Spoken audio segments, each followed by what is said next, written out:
kembali lagi dengan saya Kairin Nisa dengan NPM 210400025. Baik, materi hari ini yaitu bencana non alam dan sosial. Ada 5 poin nih. Yang pertama, gagal teknologi. Kedua, gagal modernisasi. Yang ketiga, epidemi dan wabah penyakit. Yang keempat, konflik antar kelompok. Dan kelima yaitu teror. Kita bahas yang pertama, itu gagal teknologi. Gagal teknologi adalah kejadian bencana yang diakibatkan oleh kesehatan desain atau pengoperasian kelalaian dan kesengajaan manusia dalam penggunaan teknologi dan industri. Faktor penyebabnya itu kesalahan desain. Kesalahan desain teknologi dapat menyebabkan kejadian gagal teknologi seperti ledakan atau kebakaran yang berbahaya. Yang kedua, pengoperasian yang salah. Pengoperasian teknologi yang salah dapat menyebabkan kejadian gagal teknologi seperti kebakaran atau ledakan yang berbahaya. Sama ya, seperti dengan kesalahan desain tadi. Yang ketiga, kelalaian dan penggunaan teknologi dapat disebabkan oleh terjadinya gagal teknologi. Yang kedua itu gagal modernisasi. Gagal modernisasi adalah kegagalan atau suatu negara atau organisasi dalam melakukan perubahan dan pengembangan teknologi dan sistem yang efektif dan efisien. Faktor penyebabnya yang pertama, kesalahan desain yang terjadi di Mesir. Kesalahan desain teknologi dapat menyebabkan kegagalan modernisasi seperti gagalnya alih teknologi dari barat ke Mesir. Yang kedua, pengoperasian teknologi yang salah dapat menyebabkan kegagalan modernisasi seperti gagalnya penggunaan teknologi yang tidak sesuai dengan kebutuhan. Yang ketiga, kelalaian dalam penggunaan teknologi dapat menyebabkan kegagalan modernisasi seperti gagalnya penggunaan teknologi yang tidak sesuai atau yang tidak dibutuhkan.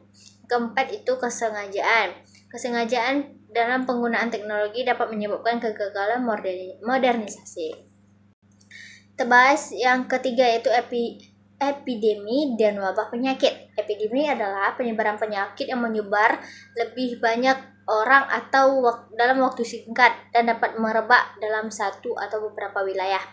Epidemi dapat terjadi di suatu daerah atau wilayah yang lebih luas dan dapat menyebar ke berbagai negara lainnya. Contohnya epidemi Severe Acute Respiratory Syndrome coronavirus seperti corona kemarin pada tahun 2019. Yang kedua itu wabah. Wabah adalah peningkatan kejadian penyakit secara mendadak ketika jumlah kasus melebihi prediksi normal untuk suatu lokasi atau periode. Wabah dapat terjadi pada sekelompok populasi yang kecil dan terlokalisasi atau pada ribuan orang di wilayah yang lebih terbatas. Oke, next, pada konflik antar kelompok. Konflik antar kelompok adalah pertentangan yang terjadi antara dua kelompok atau lebih yang disebabkan oleh kepentingan sama. Penyebab konflik dapat berasal dari faktor internal dan eksternal kelompok. Konflik antar kelompok memiliki dampak bagi kelompok, baik yang menang maupun kalah. Baik yang menang dapat meningkatkan loyalitas dan identitas sosial, sedangkan bagi yang kalah dapat menimbulkan perpecahan dalam kelompok. Oke, next, yang terakhir yaitu teror. Teror adalah penggunaan kekerasan dengan senjata untuk mencapai tujuan politik atau ideologis. Terorisme adalah tindakan yang berwajah ganda karena bentuknya yang diwujudkan dengan berbagai cara, baik berupa teror fisik maupun teror psikologis. Terorisme dapat berupa penyerangan terhadap infrastruktur, struktur ekonomi, dan fasilitas publik, serta dapat berupa penyerangan terhadap warga sipil yang tidak berdosa. Terorisme dapat dilakukan oleh kelompok-kelompok yang memiliki tujuan politik atau ideologis dan dapat berupa serangan terhadap negara, organisasi, atau individu yang dianggap sebagai musuh.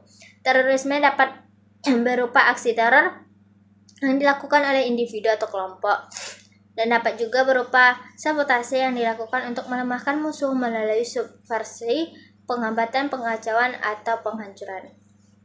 Oke, baik, terima kasih untuk hari ini. Assalamualaikum warahmatullahi wabarakatuh.